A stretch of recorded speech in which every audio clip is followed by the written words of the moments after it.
Hello बच्चों, कैसे हो आप सभी। आप सभी का मेरी इस हिंदी पाठशाला में स्वागत है। तो बच्चों, ईमानदारी एक बहुत ही अच्छा गुण है, एक बहुत ही अच्छा सद्गुण है।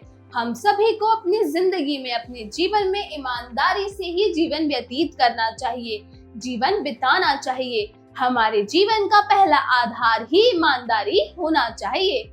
तो बस आज की इस कक्षा में भी हम कुछ ईमानदारी के बारे में पढ़ेंगे। तो चलिए शुरू करते हैं। अध्याय 6, ईमानदारी का परिचय। एकांकी।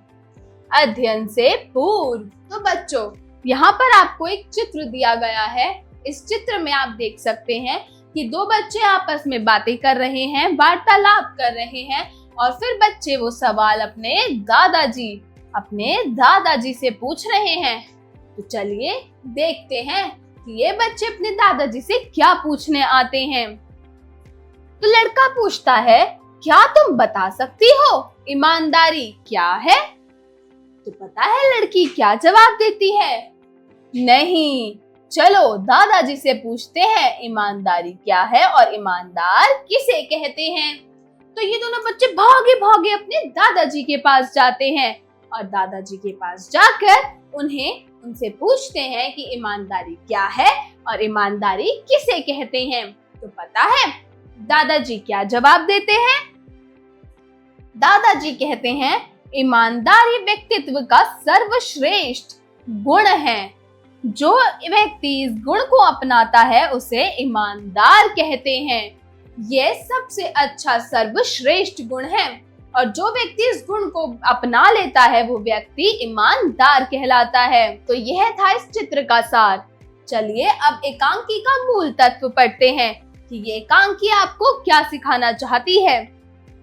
तो इस एकांकी का मूल तत्व है, आप बच्चों को ईमानदारी का महत्व समझाते हुए उन्हें इस गुण को आत्मसात कराने के लिए प्रेरित करना। वो जो बच्चे हैं उनको ईमानदारी का महत्व, की जिंदगी में आपके ईमानदारी कितनी जरूरी है, उस ईमानदारी का महत्व समझाते हुए और इस गुण को आत्मसात मतलब इस गुण को अपनाना, इस गुण को अपनाने के लिए प्रेरित करना, इस एकांकी का भाव है, वो भी मूल तत्व है।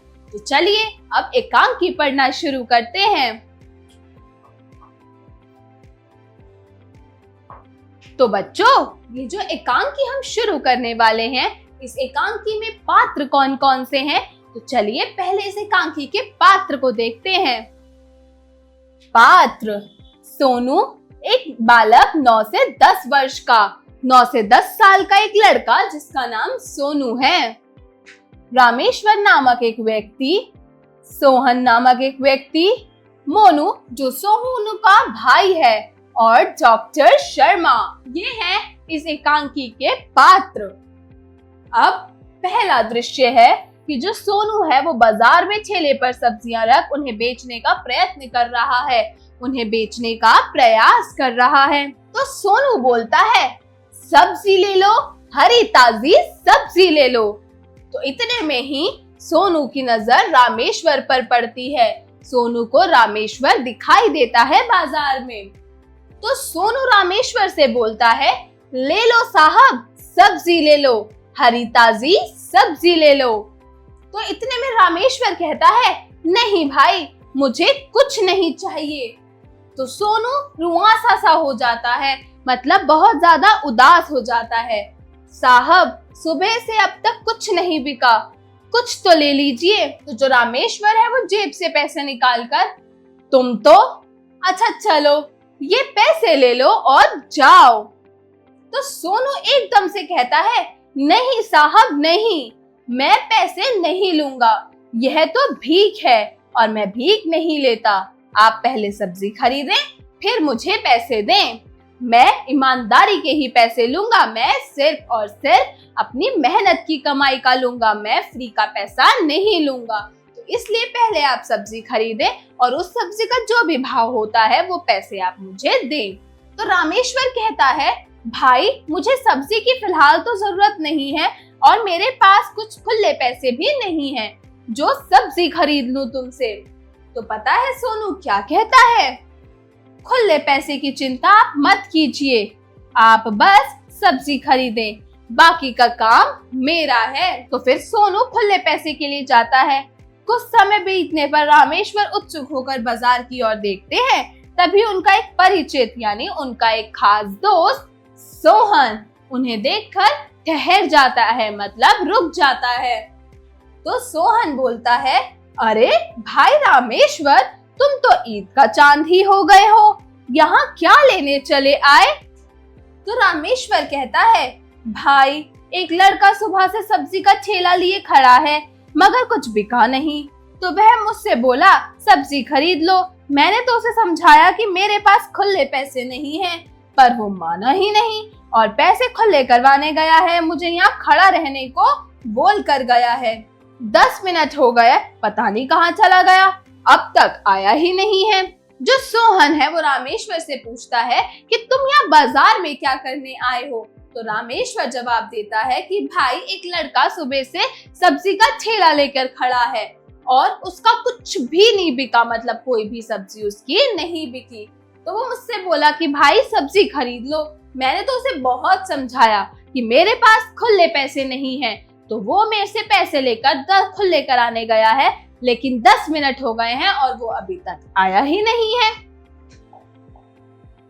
मैं कब से उसका इंतजार कर रहा हूँ, वो अभी तक आया ही नहीं है। तो पता है सोहन क्या कहता है? सोहन, लो कर लो बात, हो गया वो 9 2 11। कौन जाने ये ठेला उसका है भी या नहीं, किसी के ठेले को अपना बताकर तुम्हें यहाँ खड़ा कर गया और तुमसे पैसे भी ले गया। तो रामेश्वर बोलता है, पर भाई वह लड़का ठग तो नहीं लग रहा था। चलो कोई बात नहीं, समझेंगे, आज एक नया पाठ पढ़ा। तो जब सोहन उसे समझाता है कि क्या पता वो 9 2 11 यानी कि गायब हो गया हो, ये ठेला उसका है भी या नहीं, क्या पता किसी और का ठेला हो, अपना ठेला बताकर तुमसे पैसे लेकर चला गया। तो इतने में रामेश्वर बोलता है, लेकिन पर भाई मुझे वो तो ठग लग ही नहीं रहा था। चलो खैर जाने दो, जो भी हुआ यह सोचेंगे कि आज एक नए ज्ञान की बात की, आज एक नई चीज सीखी। और इतने में ही दोनों वहां से चले जाते हैं। तो यह था आपका पहला दृश्य। अब दूसरे दृश्य में क्या होता है, चलिए देखते हैं। एकांकी के दूसरे दृश्य में सोनू लौट कर आता है, परंतु वहां रामेश्वर को ना पाकर परेशान हो रहा है। सोनू पैसे खुद लेकर आकर आता है, लेकिन वो देखता है कि ठेले के पास रामेश्वर तो खड़ा ही नहीं है। उसे ना खड़ा देखकर जो सोनू है वो बहुत ज्यादा परेशान हो जाता है। तो मोनू बोलता है सोनू से, क्यों भाई किसे ढूंढ रहे हो? तो सोनू, जो यहाँ ठेले के पास व्यक्ति खड़े थे उन्हें ही ढूंढ रहा हूँ। तो मोनू कहता है, वो तो अपने दोस्त के साथ सामने वाले टी स्टॉल के अंदर गए हैं। तो सोनू टी स्टॉल के अंदर चला जाता है। रामेश्वर, अरे कहाँ गायब हो गए थे भाई, मैंने तो सोचा मेरे पैसे डूब गए। तो सोनू कहता है, साहब मैं गरीब जरूर हूँ मगर बेईमान नहीं। मैं माना थोड़ा गरीब हूँ लेकिन ईमानदार हूँ, बेईमान नहीं हूँ। तो रामेश्वर कहता है, तुम्हारे घर में कौन कौन है? सोनू, कोई नहीं, मैं और मेरा भाई, वही मेरा एकमात्र सहारा है। दंगों के दिनों में हमारे माँ बाप को किसी ने मार डाला। इतने में ही ये बताते हुए सोनू जो है वो जोर जोर से रो पड़ता है, उसको रोना आ जाता है। तो रामेश्वर कहता है, रो मत बेटा, मैं अभी तुम्हारे साथ चलता हूँ। और वो अंदर की ओर पुकार कर, अमर सिंह, मैं टिहरी बस्ती जा रहा हूँ, वापस लौट कर तुम्हारा हिसाब करता हूँ। अभी सोनू और उसके भाई से घर जाकर कुछ बात करना चाहता हूँ। ना बोलकर जो रामेश्वर है वो सोनू को साथ में लेकर चला जाता है। तो ये वार्तालाप होता है दूसरे दृश्य में। अब देखते हैं तीसरे दृश्य में क्या होता है। तीसरा दृश्य, स्थान मोनू का घर, जहाँ सोनू का भाई बीमार पड़ा है। सोनू, बुखार कैसा है? दवा नहीं तो क्या आराम मिलेगा? तो मोनू कहता है, भाई तुम मेरे लिए कितना कष्ट उठाते हो। रामेश्वर, तुम चिंता मत करो बेटा, अभी डॉक्टर को बुलाया है, वो आते ही होंगे। मैंने तुम्हारे लिए अभी डॉक्टर को बुलाया है, चिंता ना करो, डॉक्टर साहब अभी आते ही होंगे। और इतने ही सोनू के घर में डॉक्टर का प्रवेश। सोनू के घर में डॉक्टर आ जाते हैं तो रामेश्वर बोलता है, आइए डॉक्टर साहब, ये रहा मोनू। मोनू, भाई ये तो बहुत फीस लेंगे, हमारे पास इतने पैसे कहाँ हैं? हम इतने पैसे, इतनी महंगी फीस इन्हें कैसे देंगे? तो रामेश्वर कहता है, उस बात की चिंता ना करो बेटा, तुम ठीक हो जाओगे। डॉक्टर, रामेश्वर जी आप यहाँ कैसे चले आए? तो वो रामेश्वर जी से कहता है, साहब इस लड़के की ईमानदारी मुझे यहाँ खींच लाई। डॉक्टर, वो कैसे? रामेश्वर कहता है, वो एक लंबा किस्सा है, लौटते समय सुनाऊंगा। फिलहाल तुम हमारे मोनू को जल्दी ठीक कर दो। और सोनू अंत में क्या बोलता है, साहब बहुत शुक्रिया, आप ना होते तो ना आज कुछ बिक्री होती और ना मेरे भाई की दवाई। आप सच में एक नेक इंसान हैं। तो रामेश्वर क्या करता है, वो सोनू की मदद करता है ताकि मोनू यानी सोनू का भाई अपनी तबीयत जल्द ही ठीक कर पाए। वो सारी फीस डॉक्टर की रामेश्वर भरता है। तो बच्चों, ये था ईमानदारी का परिचय। कैसे सोनू ने, वो गरीब जरूर था लेकिन कभी भी सोनू ने बेईमानी के पैसे नहीं खाए। उसने हमेशा अपना घर, अपने भाई का इलाज, हर चीज बहुत ही ज्यादा ईमानदारी से करी। तो हमें इससे क्या शिक्षा मिलती है कि हमें अपने जीवन में चाहे परिस्थिति कुछ भी हो, कभी भी ईमानदारी का साथ नहीं छोड़ना चाहिए। हमें हमेशा अपने जीवन में हर परिस्थिति का सामना ईमानदारी के साथ करना चाहिए। चलिए अब कठिन शब्दों के अर्थ पढ़ते हैं, मतलब शब्दार्थ पढ़ते हैं। तो चलिए शुरू करते हैं। शब्दार्थ, प्रयत्न मतलब कोशिश, रुआसा मतलब रोने का भाव, कष्ट मतलब तकलीफ, परिचित, परिचित मतलब जान पहचान वाले, उत्सुक मतलब जिज्ञासु, किस्सा मतलब कहानी। उच्चारण करें। तो बच्चों, यहाँ पर आपको कुछ शब्द दिए गए हैं, आपको इन शब्दों का सही सही उच्चारण करना है। तो चलिए मेरे साथ इन शब्दों का उच्चारण कीजिए।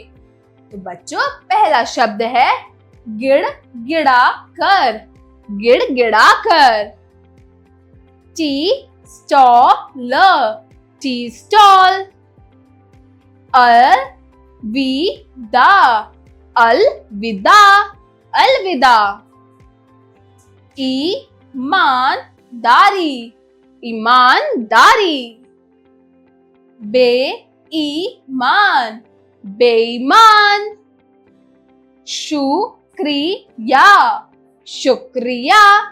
तो बच्चों, ये थे कुछ कठिन शब्द जिनको आपको बार बार बोल के, मतलब जिनका बार बार उच्चारण करके आपको इन शब्दों का अभ्यास करना है।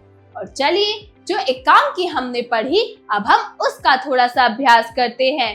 तो चलिए मेरे साथ अभ्यास कार्य शुरू कीजिए। अभ्यास कार्य, जरा बोलिए। Speaking skills. प्रश्न 1, दिए गए प्रश्नों के उत्तर बताइए। तो बच्चों, यहाँ पर आपको कुछ प्रश्न दिए गए हैं, आपको इन प्रश्नों के सही सही उत्तर बताने हैं। तो चलिए शुरू करते हैं। क, सोनू क्या बेच रहा था? Very good. सोनू सब्जी बेच रहा था। ख, रामेश्वर ने सोनू को क्या देना चाहा? वेरी गुड, पैसे। रामेश्वर ने सोनू को पैसे देने चाहे। ग, सोनू के भाई का क्या नाम था? मोनू। घ, रामेश्वर सोनू के साथ कहाँ गया? वेरी गुड, रामेश्वर सोनू के साथ सोनू के घर गया था। जरा लिखिए। Writing skills. प्रश्न 2, दिए गए प्रश्नों के उत्तर लिखिए। तो बच्चों, यहाँ पर आपको कुछ प्रश्न दिए गए हैं, आपको इन प्रश्नों के उत्तर सही सही बताने हैं। तो चलिए शुरू करते हैं। क, सोनू की स्थिति कैसी थी? Very good. सोनू की स्थिति आर्थिक रूप से कमजोर थी। जो सोनू की स्थिति थी वो आर्थिक रूप से कमजोर थी, मतलब थोड़ा गरीब था। ख, सोनू के भीतर किस प्रकार का गुण था? Very good. सोनू के भीतर किस प्रकार का गुण था? ईमानदारी, खुददारी का गुण था।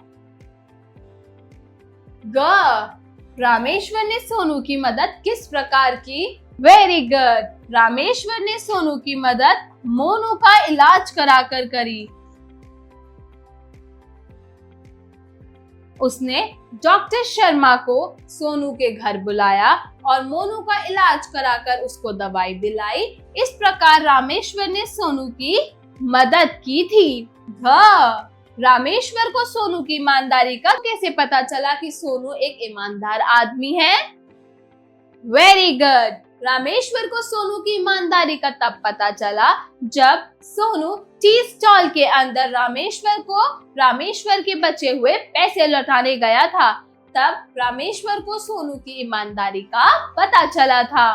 प्रश्न 3, दिए गए शब्दों से रिक्त स्थानों की पूर्ति कीजिए। तो बच्चों, यहाँ पर आपको कुछ वाक्य दिए गए हैं।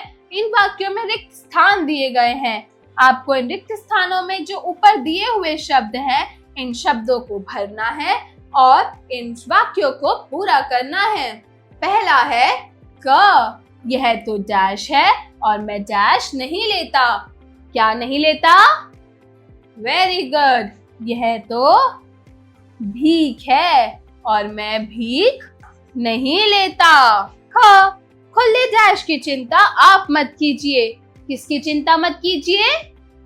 वेरी गुड, खुले पैसों की। ग, वह लड़का डैश तो नहीं लग रहा। वह लड़का ठग तो नहीं लग रहा था। हाँ, मैं गरीब जरूर हूँ मगर, वेरी गुड, मगर बेईमान नहीं। ड़, तुम मेरे लिए कितना डैश उठाते हो? तुम मेरे लिए कितना कष्ट उठाते हो? तो बच्चों चलिए अब आगे बढ़ते हैं अगले प्रश्न की ओर। जरा सोचिए। Critical thinking. प्रश्न 4, ईमानदारी की तरह अन्य और कौन से गुण हैं जो हमारे व्यक्तित्व की आधारशिला का निर्माण करते हैं? कक्षा में चर्चा कीजिए और उन गुणों के नाम लिखिए। तो बच्चों, ईमानदारी एक बहुत अच्छा गुण है, लेकिन ईमानदारी की तरह ही ऐसा अन्य और कौन सा गुण है जो हमारे व्यक्तित्व की आधारशिलता का निर्माण करते हैं? तो बच्चों, इसके बारे में हम आप अपने मित्रों और सहपाठियों से चर्चा करके इसका जवाब आप अपनी अपनी नोटबुक्स में लिखेंगे। चलिए अब थोड़ा ग्रामर पोर्शन देखते हैं, यानी जरा भाषा पर गौर कीजिए। Language skills. प्रश्न 5, दिए गए मुहावरों का अर्थ लिखते हुए वाक्य बनाइए। तो चलिए, यहाँ पर आपको ये कुछ मुहावरे दिए हुए हैं बच्चों। इन मुहावरों को पढ़ के पहले आपको इनका अर्थ बताना है, फिर इनसे एक एक वाक्य बनाना है। तो चलिए शुरू करते हैं। ख, अंधे की लाठी। मतलब अंधे की लाठी मतलब एकमात्र सहारा। मतलब रामेश्वर सोनू के अंधे की लाठी बन गया। अंधे की लाठी, इसका अर्थ है एकमात्र सहारा। और वाक्य, रामेश्वर सोनू के अंधे की लाठी बन गया। ग, ईद का चांद होना। मतलब बहुत दिनों के बाद मिलना।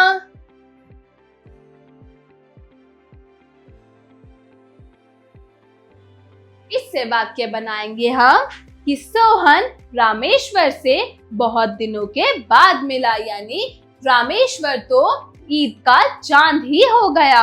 ग, 9 2 11 होना। मतलब गायब होना। इससे क्या वाक्य बनाएंगे? पुलिस को देखते ही चोर 9 2 11 हो गए, मतलब गायब हो गए।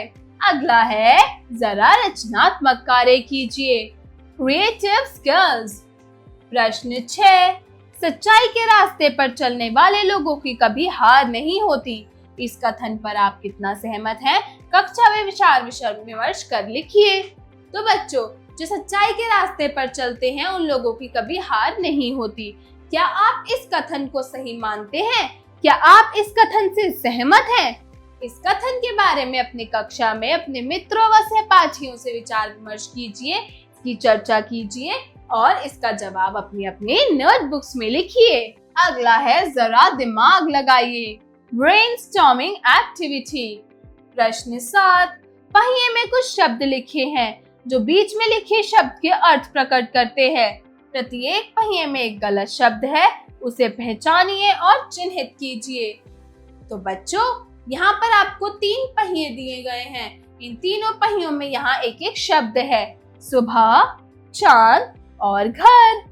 तो बच्चों, यहाँ पर एक एक गलत शब्द है, मतलब एक एक इनके जो ये अर्थ लिखे हैं इनमें से एक का अर्थ गलत है। तो वो गलत शब्दों को आपको ढूंढना है। तो चलिए ढूंढते हैं। पहला है सुबह। सुबह को हम प्रातः भी बोलते हैं, प्रातः काल भी बोलते हैं, सवेरे भी बोलते हैं। क्या हम इसको साय भी बोलते हैं? नहीं, साय मतलब होता है शाम।